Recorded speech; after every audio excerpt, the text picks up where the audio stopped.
राष्ट्रवादी काँग्रेस पक्षाचे नेते, उपमुख्यमंत्री, महाराष्ट्राच्या राजकारणातील दादा माणूस, कामाचा माणूस अजितदादा पवार यांचे दुःखद अपघाती निधन झालं आहे। या घटनेने मुरुड शहरात तीव्र शोकभावना व्यक्त होत आहेत। या पार्श्वभूमीवर सर्व राजकीय पक्ष, शहरातील सामाजिक संघटना व समस्त मुरुड शहरवासियांच्या वतीने शोकसभा आयोजित करण्यात आली। दिनांक 30 जानेवारी 2026 रोजी शुक्रवारी सकाळी ठीक 10:10 कारण दादाचा आवडता हा टाइम होता म्हणून छत्रपती शिवाजी महाराज चौक मुरुड येथे घेण्यात आली।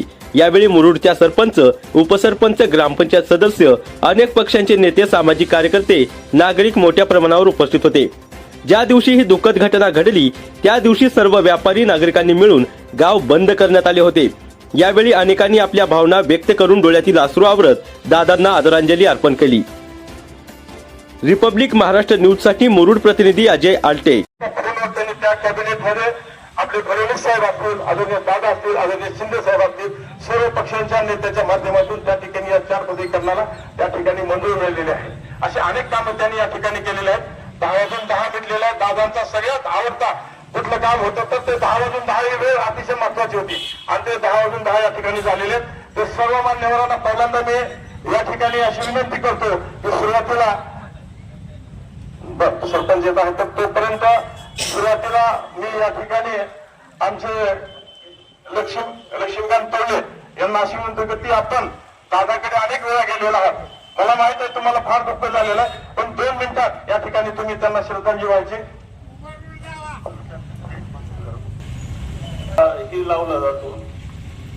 पण स्वर्गीय अजितदादाच्या समोर मला एकच हे लावं वाटतं की कामाचा माणूस, काम हे त्यांच्यासाठी एक व्यसन होतं।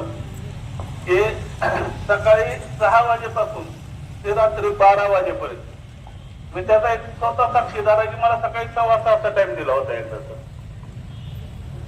दादाच्या कामाचा जर हे बघितला तर सर्वसामान्य कार्यकर्ता असेल किंवा कोणी असेल, माझं तर असं म्हणणं आहे की आज महाराष्ट्रातून मंत्रालयात जाणाऱ्या सर्वसामान्य माणसाचा कोणताच डिपार्टमेंट असं ना, विभाग असं ना, त्या विभागात जर काम त्या मिनिस्टर कोण किंवा कोणत्या त्या खात्याच्या अधिकारी कोण झालं नाही तर शेवटचा आशेचा किरण कोण होतं तर अजितदादा होतं असेल किंवा दररोजच्या भेटीगाठी असेल। आज काल ज्या दिवशी जे दुःखद निधन झालं अजितदादाचं त्या विमानात, तर त्या विमानात सुद्धा शेवटच्या याच्यात सुद्धा अजितदादा कामच करत होते, निघून गेले। वेळेनं असं करायला नाही पाहिजे होतं दादा, तुम्ही जायला नाही पाहिजे। मागे मुरुडसाठी काही आंदोलन करताना दादांच्या बरोबर काही क्षण व्यतीत करता आले आणि दादाला पाहण्याचा मला त्याची अनुभूती मिळाली। सगळ्यात पहिल्यांदा सरांनी सांगितल्याप्रमाणे 17 सप्टेंबरला मराठवाडा मुक्ती दिनाच्या आधी 16ला जी मीटिंग झाली होती, कुठलाही नियम, कुठेही कागदावर काही गोष्टी नसताना फक्त जनतेच्या प्रेमासाठी आणि इथून सरांचे जे काही रिलेशन असतील किंवा विक्रम बाप्पाचे जे काही रिलेशन होते त्या रिलेशनवरती डायरेक्ट मंत्रिमंडळामध्ये डायरेक्ट निर्णय। अतिशय दुःखद बातमी आपल्याला सकाळच्या प्रहारात कळाली। आदरणीय दादांच्या विमानाचं ऍक्सिडेंट झालेलं आहे। त्या बातमीवर विश्वासच बसत नव्हता, परंतु जसं जसा वेळ गेला आणि समाज माध्यमातून हे कळालं की आदरणीय दादा आता आपल्यात राहिलेले नाही।